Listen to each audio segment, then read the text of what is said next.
And I'm gonna let you take it from here. Okay, vámonos acá. Here we go. Share. Boom, boom, boom. Okay. All right. All right. So you can't see me now, right? No. Okay, I can't. Okay, Well, so I can see you in the corner here, but I can see your okay, screen. you can see me. Okay, I can't see me, but you can see me. Okay, we're good. Okay, so before I hit play, my name is Al Papa Rap Lopez, and I am originally from Puerto Rico, and I've been in Northwest Arkansas since 1994. And what I'm gonna hit right now play is a little demo that we did through a company called Ozark Film and Video, and basically that they did like things that I do. So they say Papa Rap is a phenomenon. Papa Rap, that was all them. I'm not very good at like, but I just want you to, because it'll show you with visuals more instead of me talking about all the things that I'll do that I do. This will give you an idea. Okay, so here we go. Let me see. Boom. 1, 2, 3, 4. What's up? ¿Qué pasa? What's up? ¿Qué pasa? Al Lopez is a phenomenon. Just ask any of the 12,000 kids he performs for each year as Papa Rap at elementary and junior high schools throughout the region, or the dozens of health foundations and charities to which he's contributed both his time and musical talents, or the hundreds of teachers and broadcasters across the region that have been affected by his 11 original award-winning health raps on children and adolescent health issues, or the thousands of folks motivated by his PSAs for the Census 2000 campaign, or the judges for the National John Lennon Songwriting Competition who have awarded him 4 music competition awards, including first place in the children's category with What's Up, ¿Qué pasa? What's up? ¿Qué pasa? What's up? ¿Qué pasa? ¿Qué pasa? What's up? What's up? What's up? ¿Qué pasa? What's your name? ¿Cómo te llamas? Where you from? ¿Qué lo que eres? Let's be friends. Seamos amigos. As a community school liaison, Al has established multicultural clubs in schools across Northwest Arkansas to help all kids have a greater understanding of each other's culture and language. His live bilingual performances in more than 100 schools have united kids of all ages and nationalities with educational rap songs that deal with such topics as the importance of reading, the negative impact of name calling, as well as anti-smoking and anti-drug messages, and the significance of education and staying in school. Wherever Al has appeared, he has left an energized group of kids, all with a fresh appreciation of different cultures and the importance of doing the right thing for the right reason. Al Lopez's powerful, uplifting, multicultural program is available for your school by... Okay, so that was the video that shows you a little bit of what I do, okay? But this is what I've been doing for since 94 in this area in Northwest Arkansas. But it wasn't, in the beginning, it wasn't that like that. It's so easy, or it sounds like everything was working. I mean, in the beginning, when I came here in 94, I had been here in 87 and there was no Latinos in our area. And suddenly in 94, you have a big growth of Latinos in our area. I came here in 94. I had been here before with JC Penney's because I'm a visual merchandiser. That's what I went to school, even though I'm a musician. And then in Puerto Rico, I was already doing Papa Rap, musician, songwriter, rapper. The job I got when I came to the area, I had to find me a job because I came here just on a temporary basis, thinking that I was going to go back to Puerto Rico soon. I came here to record an album and ran out of money. So I got a job with the Rogers Public Schools, and there was problems already. There was a lot of challenges in the way of kids getting along. On top of that, we had the Office of Civil Rights that came in and just, I mean, they came, the district became under investigation because of the mandates and things that they needed to comply with ESL students, English as a second language students. And I had no background in schooling experience, so you can imagine how that was. So what I did was the only way I knew how to survive this one was to use my music in order to try to bring kids together. Okay, so this is so you can have an understanding of the growth that we had in Northwest Arkansas and continue to have. Okay, so that's why suddenly me coming to the area and being bilingual really landed me a job that I had no experience with. And then they allowed me, in order to build bridges of communication, they allowed me to do my music as part of this. Okay.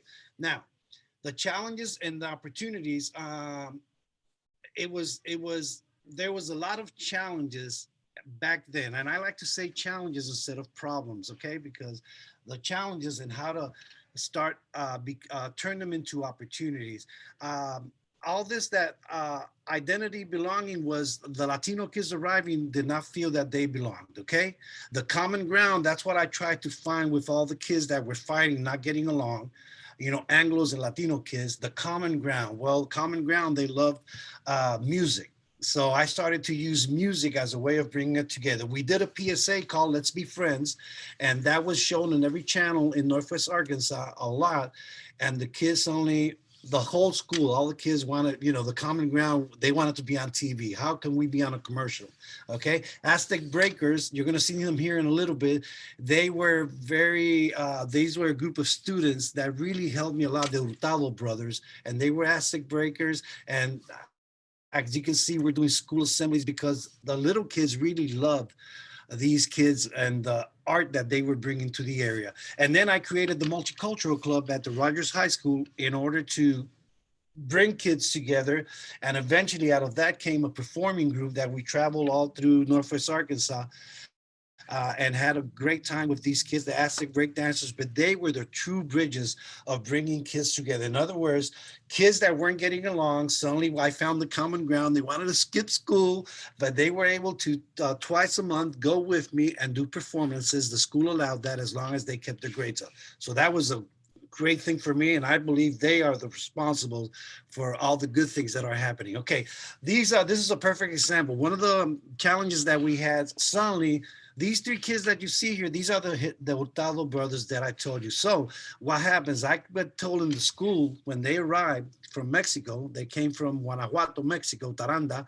I was told to follow them, and because they thought that they were gang members. I said, all right. So, just kind of be aware of them. So I started to talk to these guys and realize that they were breakdancers, and this was the breakdancing look. And so I incorporated. I said I'll keep a close eye on them, and I incorporated them into my program, and that was a success. So, and we had problems like in Rogers, profiling Hispanics. So the police department also got on probation because they got the Mexican American Legal Defense sued them because of Hispanic profiling, and they were on probation like for 5 years.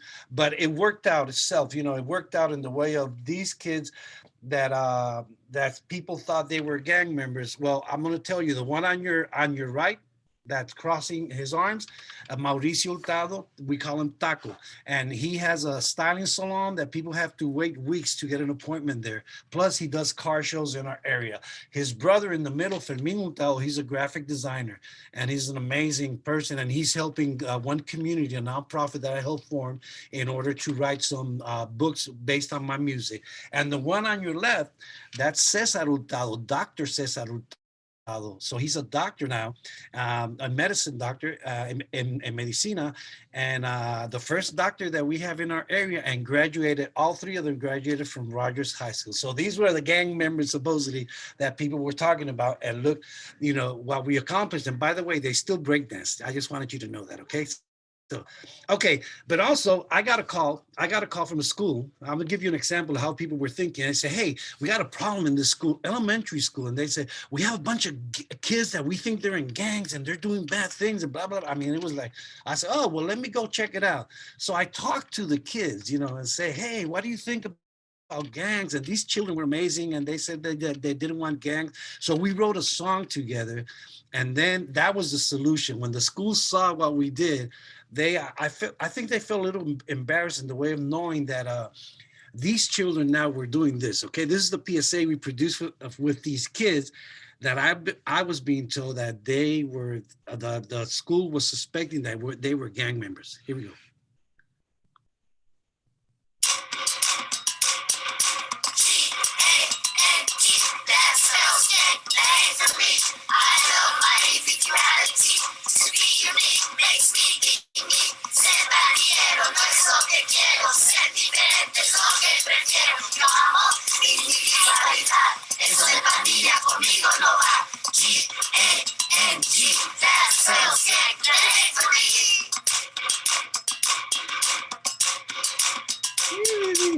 I love that video because it was like in other words, the kids that were fighting in school, we found the common ground. They wanted to go out, they wanted to perform. Boom, here they are performing, and eventually became friends. The kids, they were saying that and they could possibly had like older brothers that maybe were gang members, but the school was already judging, and these kids were about to get in a lot of trouble. And we were able to, these kids produce a PSA, a 30-second PSA that was played on radio, the audio, and also on television. So now these kids were seeing themselves on television saying no to gangs. Okay, so that was kind of the approach that I took in the way of people were judging them. I would talk to them, let them know what people were thinking and how can we change that. And then we do it, we would do it through music and performance, and still are. Okay, so let's go to the next one. Okay, this is another perfect example. This is a community situation. So people coming from Mexico or arriving to the area, they didn't understand a lot of the laws in the way of, so for example, the judge of Springdale told me that there was a lot of people passing the bus, and that the drivers were identifying them as Latinos passing the bus when it was picking up. So we did a PSA on that. And we used the PSA and we played it on the radio and we played it on television again. And when I talked to the judge a month later, everything had gone down. The incidents no more, because people got the message. They just didn't know.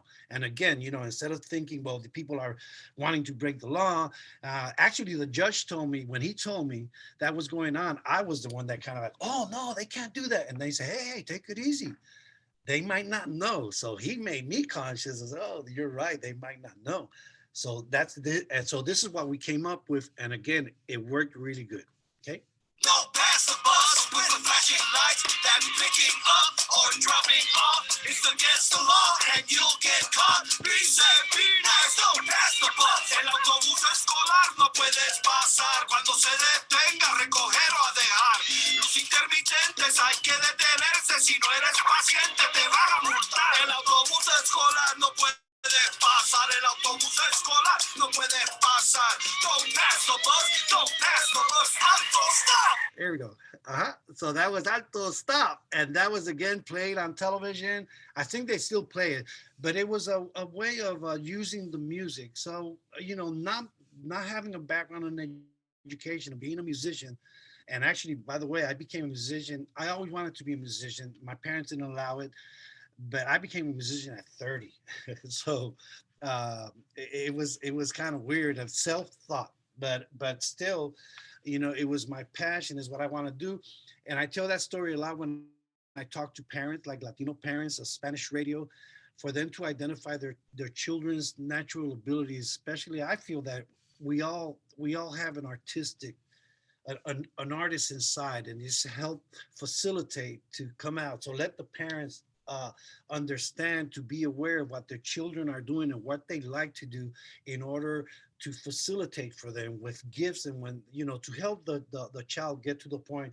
I understood later, my mom, when I won the John Lennon songwriting contest in my first bilingual song that I wrote here, called What's Up, Que Pasa? And my mom, I went to my parents and say, why did you let me be a musician? And then that's when I learned that my father was a musician before I was born. And my mom said, no way, he's not going to be a musician. And his father, my grandfather, was a musician, and there was problems there also. So that was, it came from love. But then my dad, before he passed away, he became my biggest fan. So it's all good now. All right, so here we go. ArkanSalsa is a festival that we produce. I have a band called ArkanSalsa La Banda. And it's a festival that we produce every year. I think we've been doing it already for about, I want to say 12 years. And it's just to bring the community together, to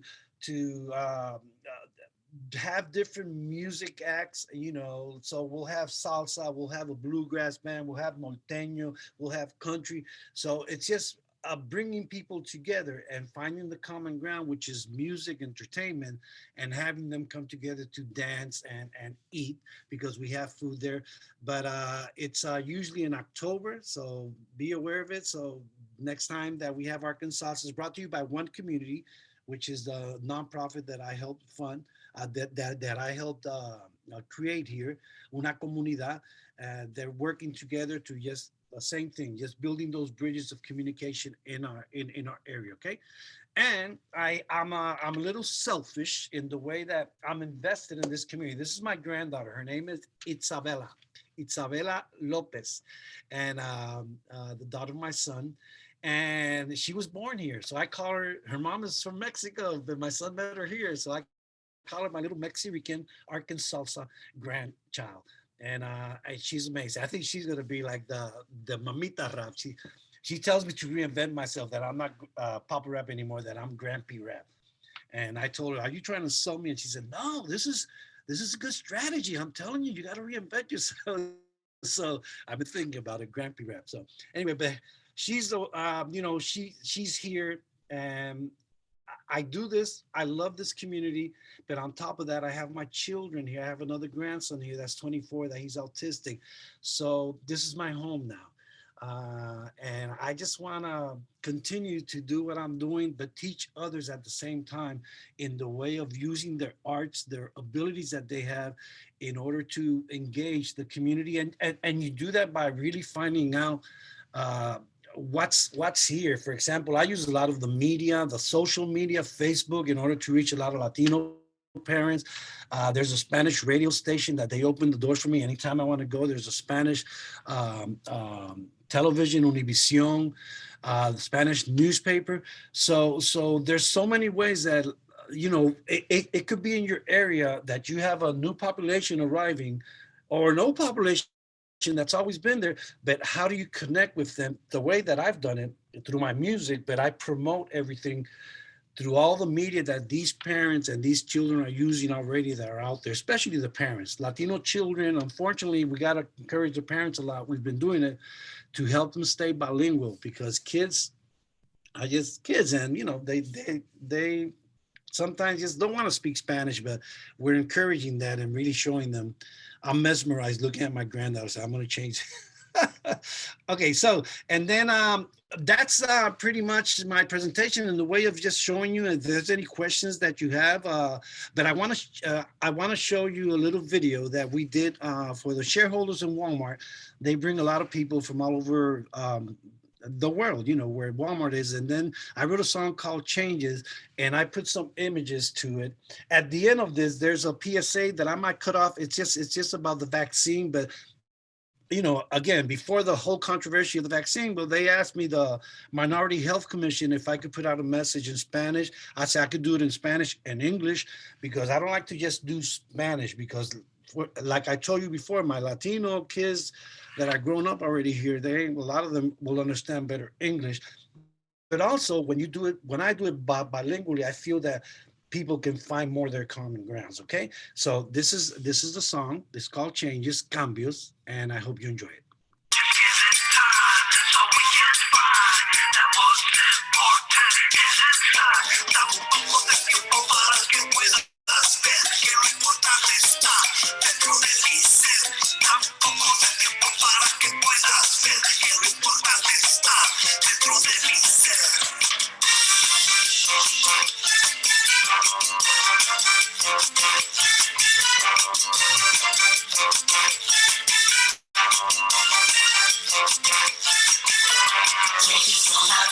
Overnight, and maybe I'm not who you like. Just give it time so we can find that what's important is inside. Don't let your prejudice to judge my skin, my color, all my talk. Come walk with me, and you will see what deep down in my heart. De la noche a la mañana cambiando de suceder, y yo no sé quién tú quieras querer. Tampoco de tiempo para que pueda ver que lo importante está dentro de mi ser. We all are different in some ways, that goes to me. We cannot change, I understand if you're afraid, cause I feel the same way. I know that changes take some time, things just don't happen overnight, but I can't wait to make it right. Come on, let's do the drive. Changes don't happen overnight, and maybe I'm not who you like. Just give it time so we can find that what's important is inside. Changes will happen overnight, and maybe I'm not who you like. Just give it time so we can find that what's important is inside. Just give it time so we can find that what's important is inside. Just give it time so we can find that what's important is inside. Dame un poco de tiempo para que puedas ver que lo importante está dentro de mi ser. Dame un poco de tiempo para que puedas ver que lo importante está dentro de mi ser. Don't judge the color of my skin or criticize the way I speak. I'm just like you who's trying to live life in harmony. No te burles de mi color de piel. Soy ser humano al igual que usted. So hay algo que para comprender que lo importante está dentro de mi ser. There's different sounds, there's different people all around. Imagine if we be the same, the world would be so great. If you don't believe what I say, look at the children, how they play. They don't see color or see race, all they see is a friendly face.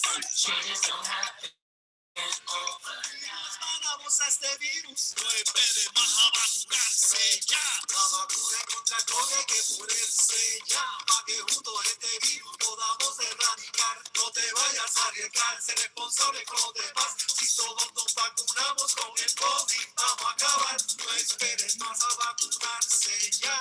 Unidos paramos a este virus. No esperes más a vacunarse ya.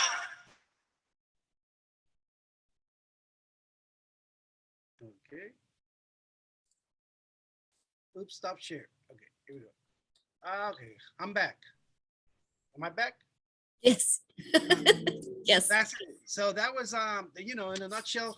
Again, if you have any questions about, the way that I work, or how can you, I wasn't sure if I was going to be talking to educators but I love the idea that the artists, because the arts, I'm working on a song called the smart art. So it's a smart starts with the arts. With the arts, smart starts. Entonces, la inteligencia con el arte comienza la inteligencia, and then go into all these different practices of art, because I think it's a common ground that brings us together, music and food.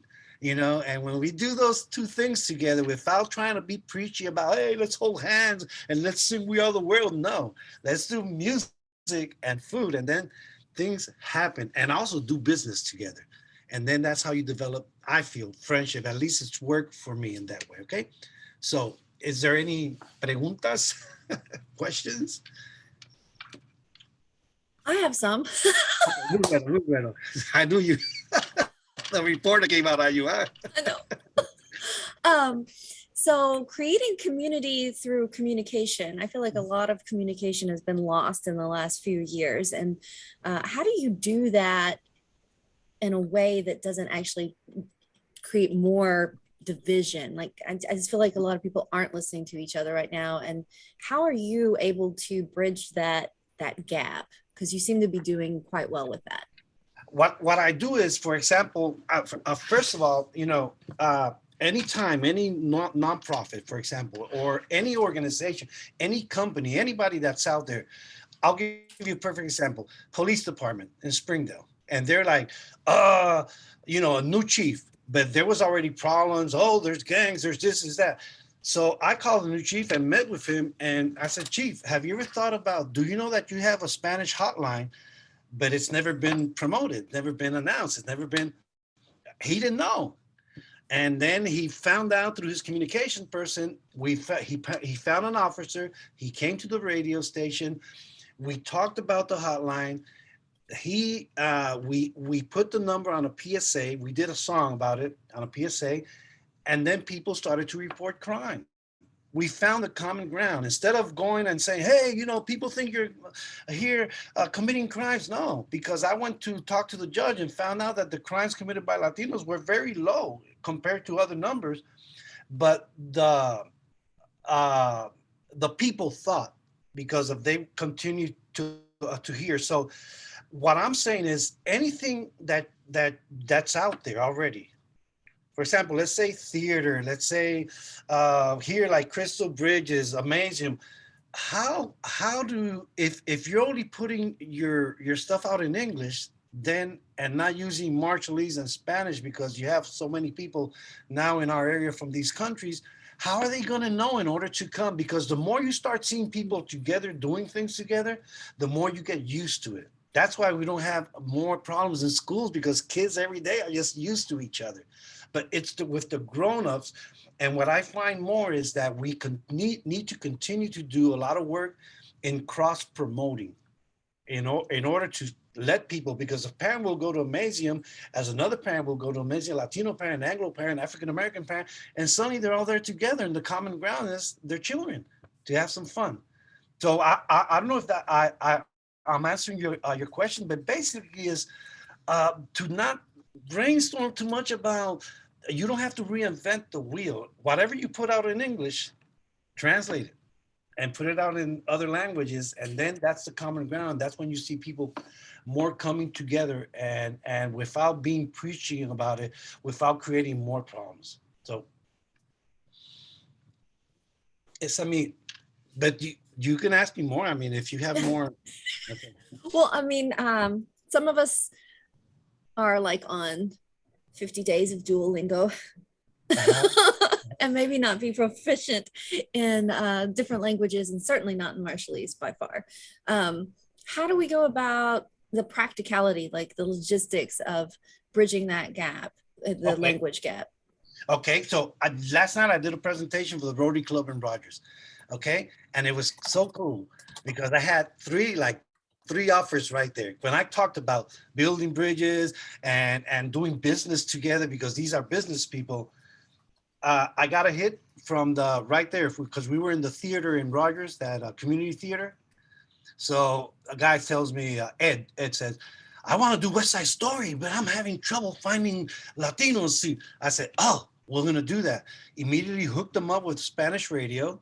And the guy working on the Spanish radio, he's into theater and he wants to do something. So now suddenly I created a bridge there, and they're going to, so it's not that you have to know Spanish. There's already people out there that can be like your bridges, like me.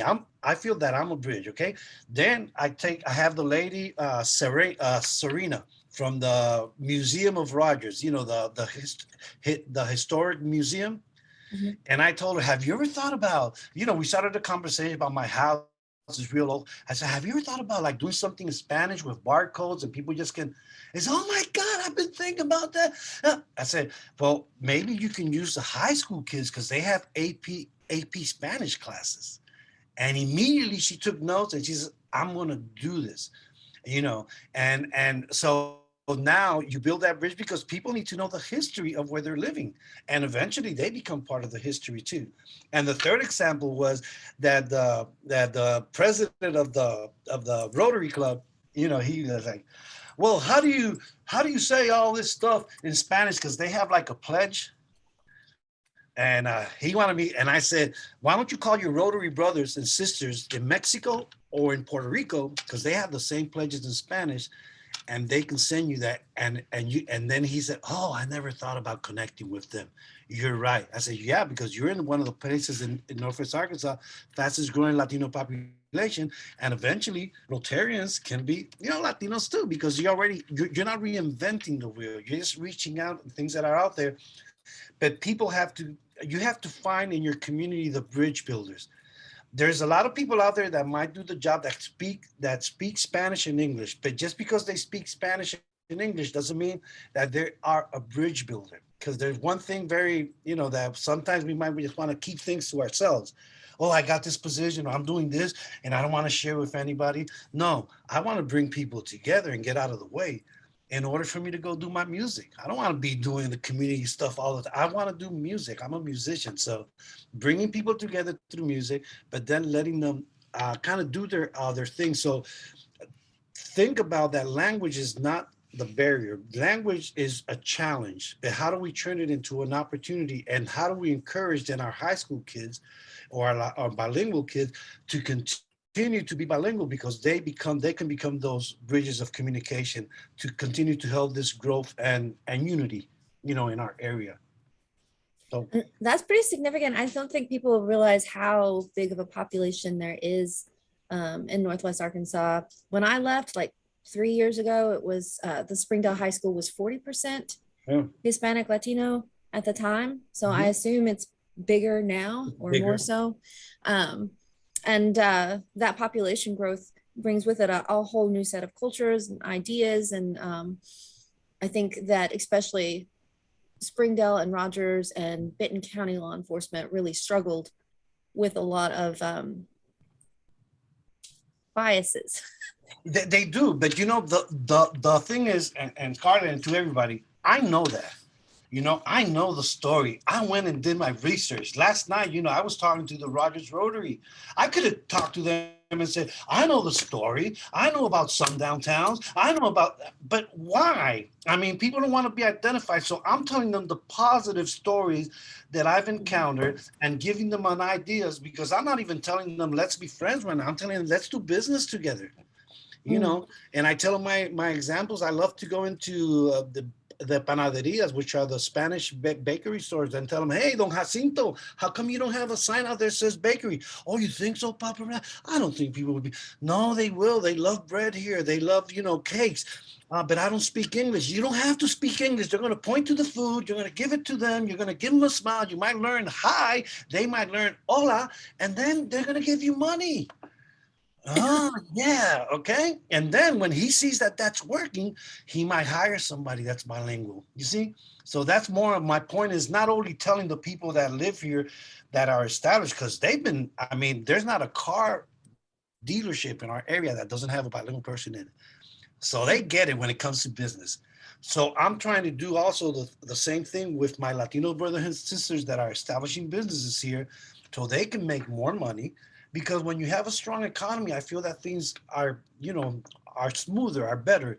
So I just try to focus in that way of really teaching people that if they don't jump into this situation in a positive, with a mind of wanting to do, good things to help themselves, then they're going to miss out. They're going to miss out because things continue to change. I mean, if you go to an elementary, you say 50% maybe right now Latinos in the high school, that go to the elementary that's going to feed that high school, and it's 90%, 80%. So that's what's coming. So if you can visualize, you can predict the future. But if you don't do nothing in order to accommodate, then you're losing. So that's kind of the way I try to look at it. When I talk to Rotary people, chamber people, that's another, we talk about business in the way of letting them know that, and then through business, you become friends. I feel that that's happened. So, hey, go Oh, ahead. sorry. I will continue, y'all. So Yeah. Any questions? By the way, I didn't put it there, but I know that sometimes we want to ask something that, well, maybe I don't know if I want to ask this, because how things are crazy right now in the way of people just like cancel culture and all that. So that's going on. But my email is paparap@paparap.net. So if you have a situation, if you have a festival, if you have something going on, let me know, and we can really connect with you. One thing that I want to tell you is we're doing a lot of like events here, like Cinco de Mayo events. We're doing Hispanic heritage, but what we've made sure is that this is not an event for Latinos only. This is an event that Latinos are, I call them my new Arkansans. They are bringing a culture, and they are sharing that culture with the rest of the community. And when you sell it that way, they love it, because people are really into the music and into the art. Doesn't matter if the song is in Spanish. If it has rhythm, they're going to come and they're going to dance to it. So keep that in mind. If you have these populations like the Marshallese, the largest Marshallese population in the whole United States, this is in Springdale, Arkansas. And most of these kids are, there you go. The first is Hawaii, no? I don't remember the first, Yeah, but we're the second. We're number I two. think it's Hawaii. Is that, yeah. But here, I mean, the situation here is that we're working with them in order to, they got a bunch of natural abilities with music and dancing and singing and playing ukuleles. So we're incorporating those arts in the way, so now they can give that gift to the rest of the community in the way through the arts is what I'm saying. And that's non-threatening for a lot of people. Arts and food, like I said before, is a good way to get things started, especially in communities that suddenly now are growing in your areas that you didn't expect all this population to be arriving. So To that end, as the Arkansas Arts Council coming back here, I have had certain communities that are more difficult to reach out to. Marshallese is one of them. Do you have suggestions that we could use? Like, yeah, with the Marshallese now, they are with the Northwest Arkansas Council.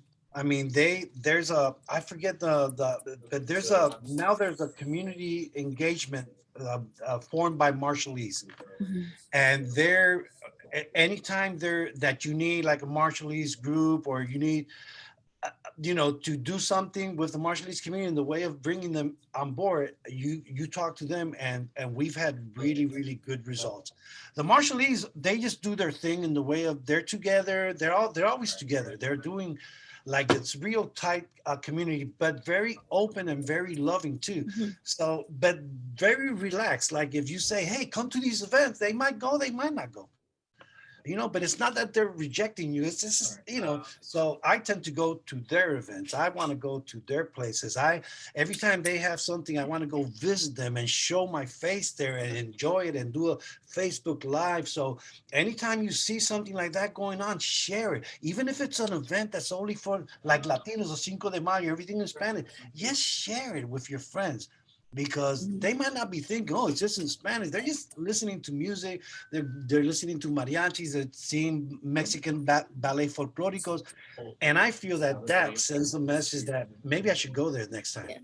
I have found that going actually helps a lot for building a bridge. Like just showing up means a Sure. lot, matters a lot. Although that's harder during a pandemic, I'm hopeful that pandemic will abate a little bit. Yeah, yeah, and I know it. So I'm looking forward to that too. But again, these been things that have been going on before, and it could be different in different communities. What I'm saying, because you might have a growth of another, even in communities that are established already, where you have situations African American and Anglo's.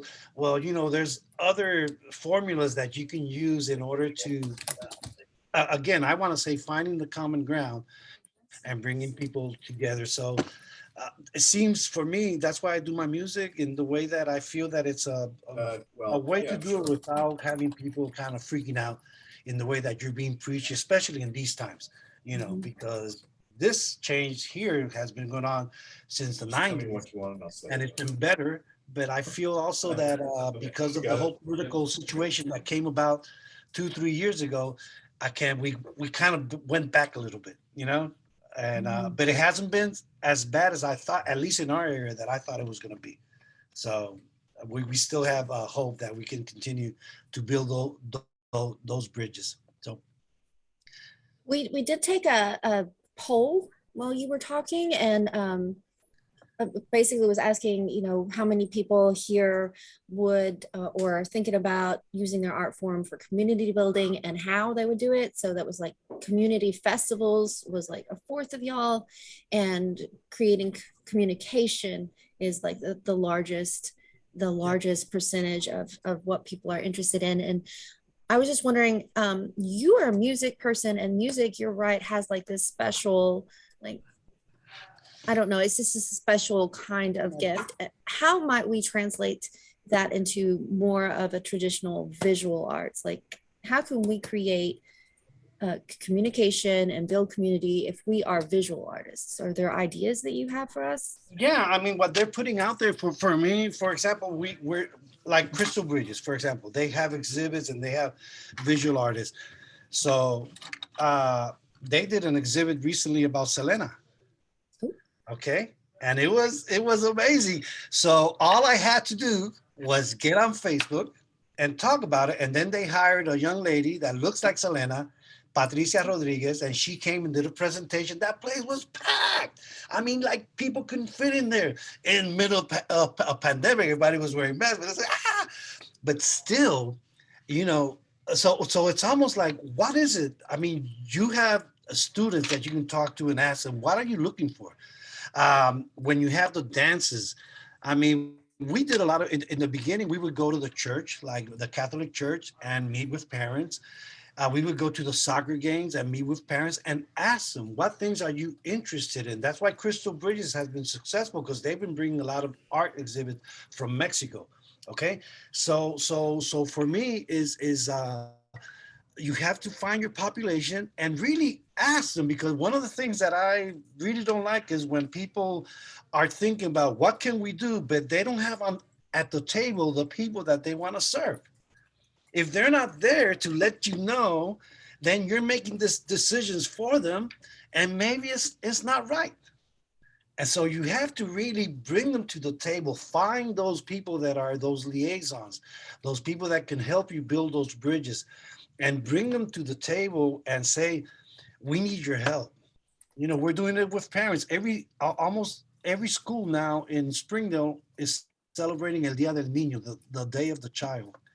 Crystal Ooh. Bridges is doing it, and that's a celebration from Mexico's. And guess who's organizing it? The parents, because they know about that. And they went and asked the parents, and the parents said, "What? You want to celebrate? Absolutely, let's do it." And now, you know, it's a way of you have to go to your population that's there, and really have they have to have a word, if not the most important word, on, you know, in that table, in that setting that you're, you know, those meetings that you're having. Where's your representation of Latinos or Marshallese or Hmong, or I mean, where are they? If they're not there, why not? You know, if you don't know anybody, then you got to start with yourself and kind of saying, I need to start reaching out and, you know, start making friends. And again, churches, soccer games, the dances. I mean, we have. I saw the picture in the video that I showed. I was with a group that they were all dressed in red. Those are los Tigres del Norte. Those are like the country Beatles of Mexico. And here they were at the Civic Center, you know, 2,000 people there. So you go there and you connect with the people that are there. You have a booth, you have a table, and you start interacting. And then the kids, for me, is like the biggest bridge is the children. I mean, a lot of times when I want to talk to parents, I'll go to schools and talk to the kids. And then the kids will get the message. I'll help you with that. So I think it's more easier than what we think sometimes, because I was talking with Thomas Fernandez, and I'm gonna use this Thomas just too, but you know about, you know, Fernandez said, well, you speak Spanish, and well, no, but did you learn a little? I heard a little bit. So you probably, did you take a class? Yes, I took a class. Did you get better grades than everybody else? Actually, the teacher told me yes. So I'm saying, you see, it's there. But there's this fear of communicating because we don't want to say the wrong thing, but that happens to Latinos also. That's why, you know, they might speak, oh, I think they speak English. Yeah, they might speak more English than what you think, but they're not talking because they hate English. It's because they don't want to make mistakes. So the faster we get away from that in the way of saying, no, go ahead, just, you know, a little slower and come again and take those classes. I think that really helps a lot in the way of building those bridges, you know, and not letting language be a barrier, because it's just a challenge. And how do we turn it to an opportunity is what we got to think about. And I'm for you. If you're planning any festival, anything that you want to do, send me a message. You know, if you need any suggestions, send me a message, and I don't have all the answers, but I can connect you with people that might have other answers and help you out in the way of making these things happen. I think Edgar has a question. Yes, thank you, Scarlett.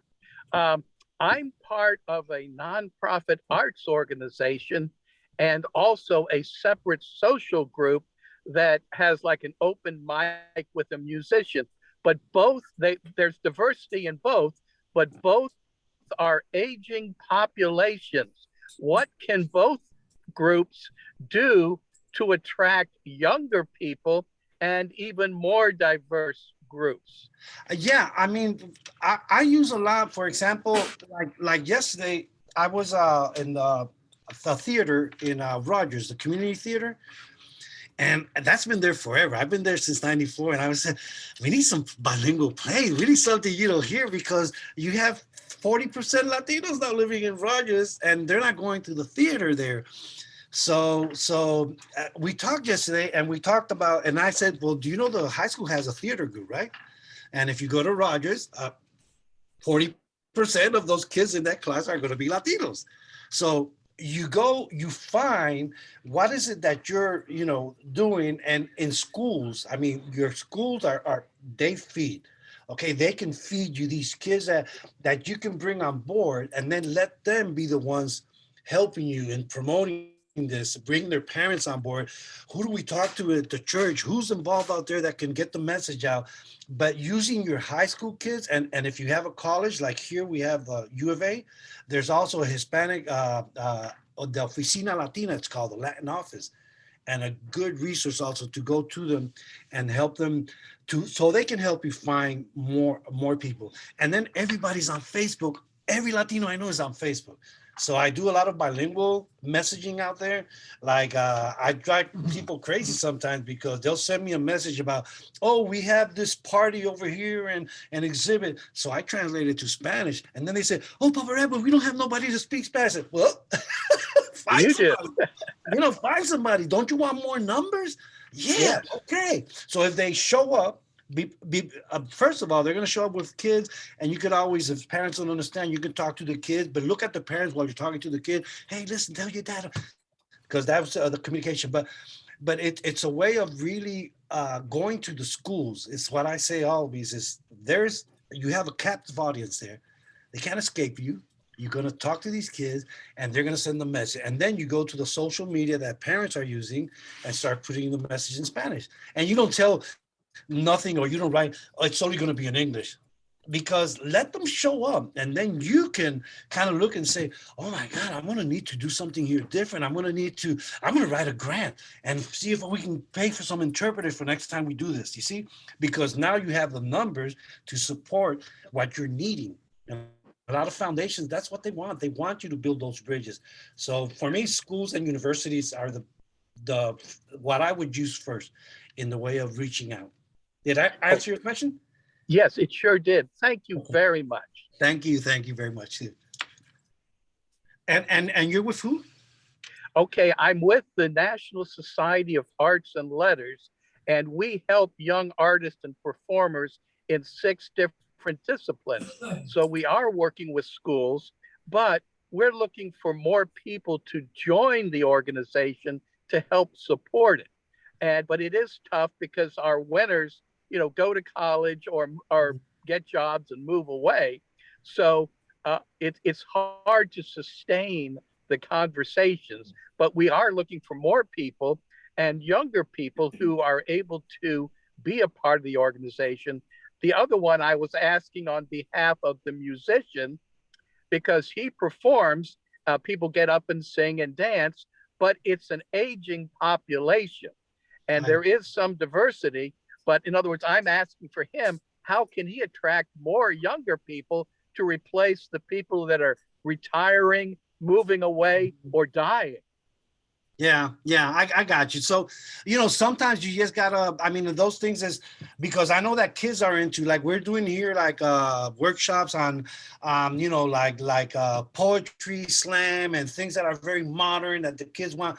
So sometimes you just continue to do this, what you're doing, but then you bring the kids to look at this and how would they kind of define something different. And you might they like to going, but then you help them, or you form another one that's involving them, because they're going to grow up eventually. But what I'm saying is now they have the model, but they're going to apply it to their style. It's like I do my music and I take it to my granddaughter. She's 13, and if she tells me no good, that song ain't going to work with kids, boom. That's old fashioned. It goes to the trash can. That's old school. I won't use it. So that's again, those kids can be your conduct in the way of, hey, this is what we're doing, and we want to expand. And when you talk to them, because if you tell people, well, there's dying and this is dying, and people, it's almost like, I don't want, I want to be with things that are, no. Hey, this is great that we've had for so many, but now we see a new population. How can you help us connect? How can you? And then they're the ones that are going to make this happen. Okay. Yes. Okay. Yes. No. Thank you. Thank you very much. Welcome. You're welcome. Thank you very much. And I'm Papa Rap at paparap.net. Any questions? Boom. And can Scarlett put that in the chat? Yes. The actual email address. Yes. Yes. Paparap paparra.net. Okay. Well, while you're doing that, I do have one question about doing social justice work. There's a lot of people who maybe they would like to build unity, but they're wanting to create dialogue, and it might be slightly controversial. Do you have any tips or advice for that? Festivals, pop-ups, what is working? Well, what's working here a lot, and I mean, that's an area that I get involved with a lot of time in those areas, be kind of more behind the scenes, because you don't want to be on everything, but you have to be aware of what's going on, because if people come and tell me about on social justice and things that are maybe going on in schools or out there with the police, then I work with Mireya Rife, and she's for the Immigrant Resource Center, and she's all over Arkansas right now. I think they have like 9 different organizations. And then, like right now, they're in the dialogue. Last night they were, I believe, in Fort Smith and Beebe. They were in Beebe last night, talking about this law about being able to do the driver's license even if you don't have documents. Okay, like California, like New York, and they're in those dialogues right now. So a lot of people showing up, and that's another way as artists, think about, because people might be kind of, forget the arts. I have my situation with my driver's license. I have my situation okay, well, guess what? The artists can help facilitate these types of meetings. In other words, you first bring the Immigrant Resource Center to talk about something that they're really interested in, okay, about driver's license, but also you have an exhibit there. So now you're making the connection. So it's finding those social justice situations, again, asking the people, what concerns you? What are the things that you see? And then you help facilitate that as an artist or artistic organization, you can help facilitate that. And then people will come to you and start trusting you. And then they might go like to your art exhibit and say, hey, I came because I saw that you announced it, the second or third time. And then you show, oh, wonderful. But they might come and say, hey, do you know an attorney about immigration that can help me? And you got to be ready for that in the way of saying, I don't know, but let me find out. Or let me talk to Catholic Charities, or let me talk to Mireya, and we'll find out for you. So now they're coming to you. It's almost like an excuse to go and ask you something, but you're bringing them to where you want them to be. And at the same time, it helps you as an artist. I mean, I've written a lot of my songs about social injustice because of what I've been told.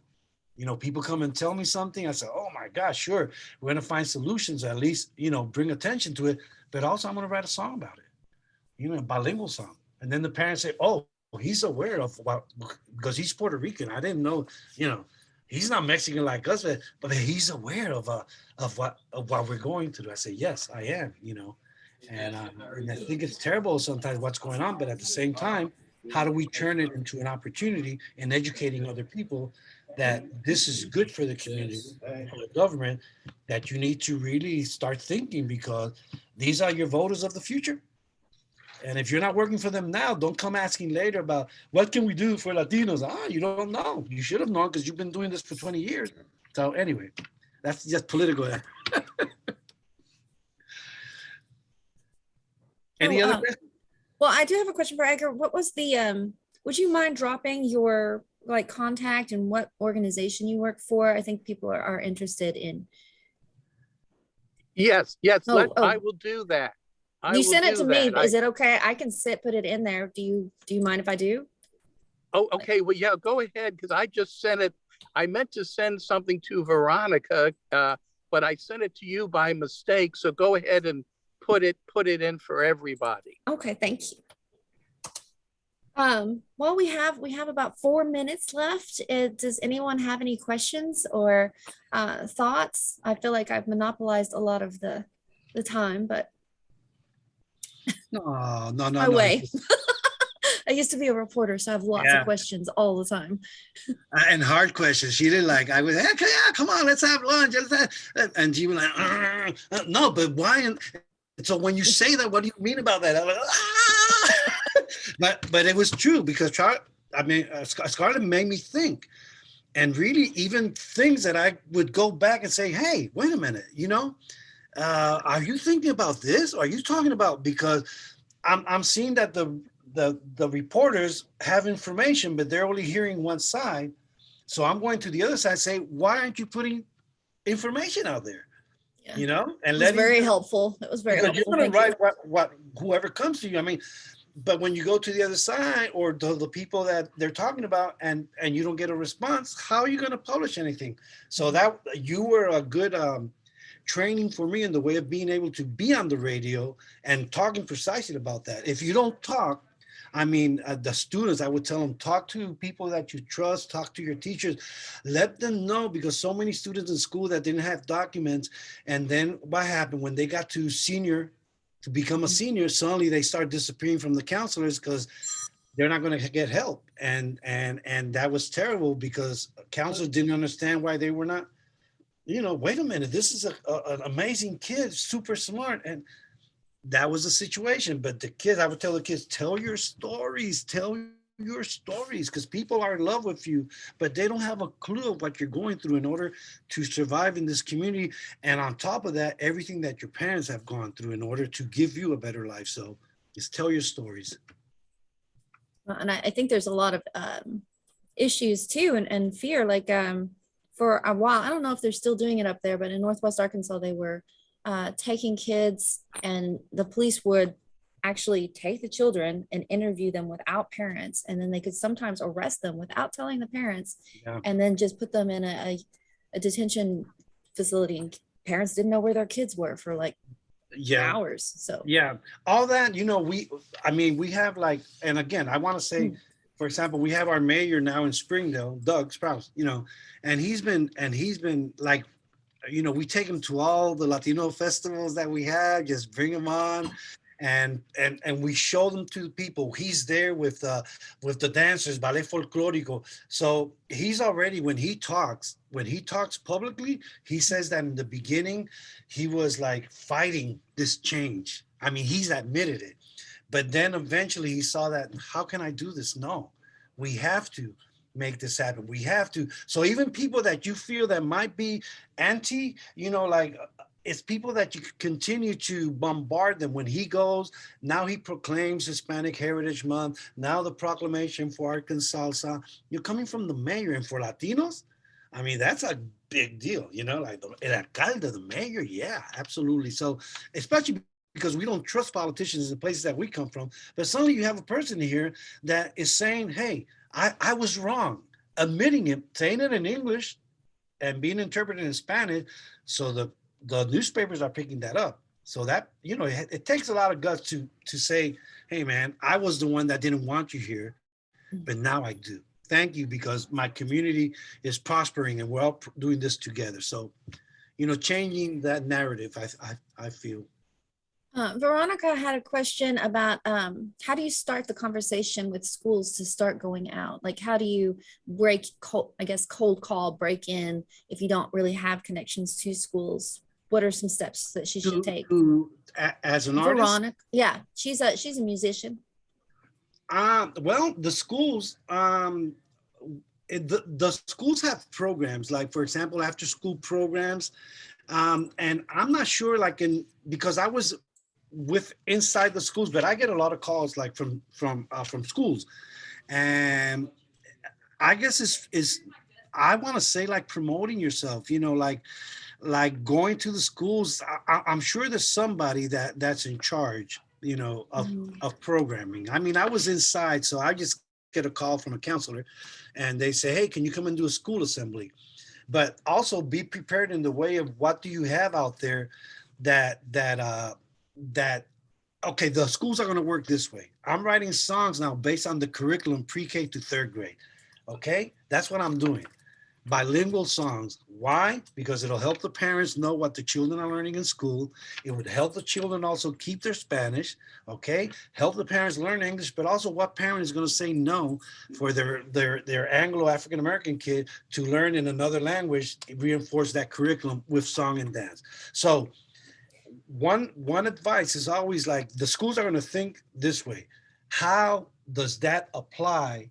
What that artist has to bring, how does it apply to my curriculum? You see? So that's why I chose pre-K to third, when children are learning to read. Okay, from fourth on, they're reading to learn. So I got the hook right there with my elementary schools, because teachers want that. They feel that when I go to the school and talk about reading and writing and getting along, that goes with their curriculum, and they want their children to learn that. So it's almost looking at what do you have. If you're an artist, like a graphic artist, is there a class in that school? Is there a class of that graphic design? If you're a performer, like let's say an actor, or you have theater, is there a performing group in that school? Is there a theater class? Is there a music class in that school? And then you go and talk according to what you do as an artist. Go and talk to the people that teach that, and that way they will see you as a resource. And you might initially get into a classroom, but eventually, if they really like you, they're going to bring you for the whole school. So it's a thought of what are you doing, because sometimes, I'm a songwriter, so I write songs that kids can't listen to, for other people to sing, because I don't. But I mean, but when I go to schools, I'm focusing on writing about what children are, learning, and that way. And I have other songs that not necessarily all about based on the curriculum, but that curriculum song is the one that brings me in, because the teacher wants me there in order to help her kids and make it easier for her. So, Well, thank you so much. And we've a little over time, so I guess we're going to wrap this up. I just want to point out that the Arkansas Arts Council has several other GetSmART workshops coming up, including one on arts and education grants that we actually provide, and that helps subsidize bringing artists into classrooms. So that might be something that you would want to look into. We have other events, including Artist Inc. Express coming up. The one that's coming up just this Friday, I think it's probably full by now, but we have other ones for the next few months. We also have business coming up and all kinds of different programs and artist services. And if you haven't checked out our grants, which also will pay for, or we will match pay for you to do things like go to a workshop that improves your arts career. And since you are an educator, we also have an Artist Inc. Express coming up. That's Thomas, I'm sorry, that that it is specifically catered to teachers and has the continuing education requirement through the ADE. So we've tried really hard to create a bunch of different programs that could help a multitude of artists from a lot of different backgrounds. Anyway, I'm Scarlett, and if you need to reach me, I will put my email into here. And if anybody wants to say anything else, it was great having you. Thank you, Papa Rap, for being here. Thank you all for being here. It's amazing. I hope we helped and you go out and support and build the creative economy across Arkansas. okay, remember, together is better. Junto es mejor. Namana. Take care. Muchas gracias. A usted, muy bueno. Gracias, Tomás. Thank you. Thank you very much, okay? And keep it up.